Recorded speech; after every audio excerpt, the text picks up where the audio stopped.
그날 식장에 남겨진 건 이지혁 혼자뿐이었다. 그런데 정말 혼자였을까? 결혼식장에서 신부 정보아에게 버림받은 순간 이지혁은 세상이 송두리째 무너져 내리는 기분이었어요. 온 하객들이 웅성거리고 그의 아버지 이상철은 믿기 힘든 현실에 고개를 떨구고 있었습니다.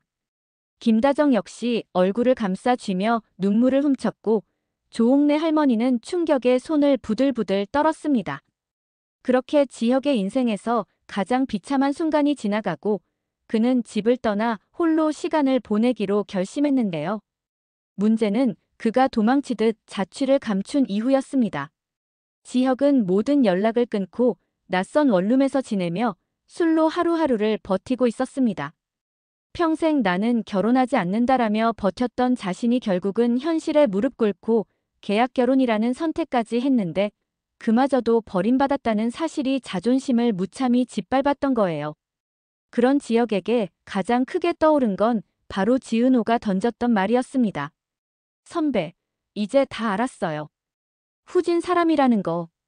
그 말이 귓가에서 메아리처럼 맴돌았고 그때마다 지혁은 자꾸만 자신의 무너진 모습을 마주해야 했습니다. 한편 지은호는 지혁의 소식을 듣고도 애써 모른 척하려 했습니다. 하지만 마음이 그렇지 않았어요. 고백을 거절당한 것도 모자라 결혼 소식에 큰 상처를 받았는데 정작 그 결혼이 무너져 내린 상황을 두고 편할 수가 없었던 겁니다. 카페에서 커피를 내리다가도 도면을 보다가도 자꾸만 그날 지혁이 혼자 서 있던 결혼식장의 모습이 떠올랐습니다. 오수정과의 대화에서조차 감정을 숨기지 못했어요. 수정아, 나 이제 그 사람한테 진짜 마음 접어야 하는 거겠지? 하지만 말과는 달리 지은호의 마음은 점점 더 복잡해져만 갔습니다. 박성재는 또 다른 갈등 속에 놓여 있었습니다. 지혁의 절친으로서 친구가 무너지는 걸 두 눈으로 보고만 있을 수 없었거든요. 동시에 그는 지은호를 향한 자신의 마음을 주체하지 못하고 있었습니다. 결혼식장 이후 술에 취한 지혁을 데리고 나왔을 때 성재는 속으로 이렇게 다짐했습니다. 은호야, 이제는 내가 널 지켜주고 싶다. 하지만 성재는 지혁과 은호 사이에 흐르는 보이지 않는 인연을 잘 알고 있었기에 쉽게 움직이지 못했습니다. 집에서는 또 다른 갈등이 번지고 있었어요. 이상철은 은퇴 후 재취업한 회사에서 계약이 취소되면서 집안에 부담을 주고 있다는 죄책감을 느끼고 있었습니다. 그런데 아들의 결혼이 무너진 일까지 겹치자 그는 스스로를 더 깊이 탓하기 시작했어요. 다 내가 부족해서 이런 거다. 자식들이 고생만 한다. 이런 말을 내뱉는 이상철에게 김다정은 속이 터지면서도 차마 큰 소리로 다그치지 못했습니다.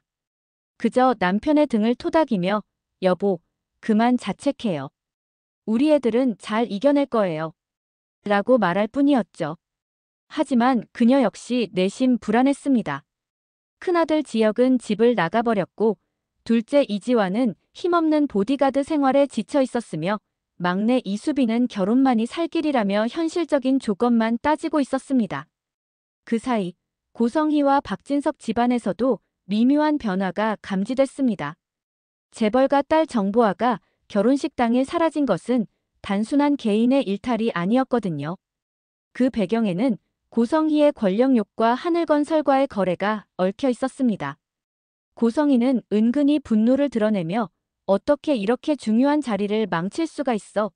라며 박영나 앞에서 흥분했습니다. 하지만 박영나는 조용히 고개를 저으며 엄마, 보아, 언니도 자기 마음을 찾은 거예요. 라고 말했죠. 그 말에 고성희는 순간 굳어버렸습니다. 그녀는 돈과 권력이라면 뭐든 움켜쥐려는 성격이었지만 딸 박영나만큼은 상처받게 하고 싶지 않았거든요. 이렇게 각자의 갈등이 깊어져 가던 중 지강호가 새로운 문제를 터뜨렸습니다. 늘 누나 지은호에게 비교당하며 살았던 그는 이번에는 불법 투자에 손을 대다 빚더미에 오르고 말았습니다.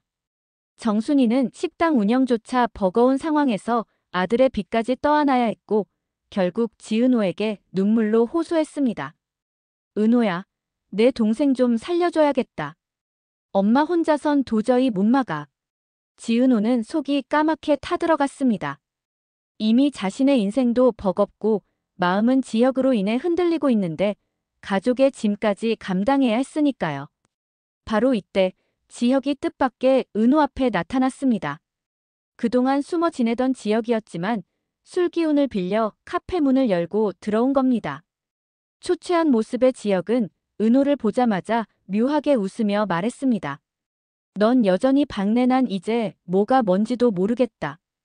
은호는 그런 지혁을 보며 마음 한편이 또 흔들렸습니다.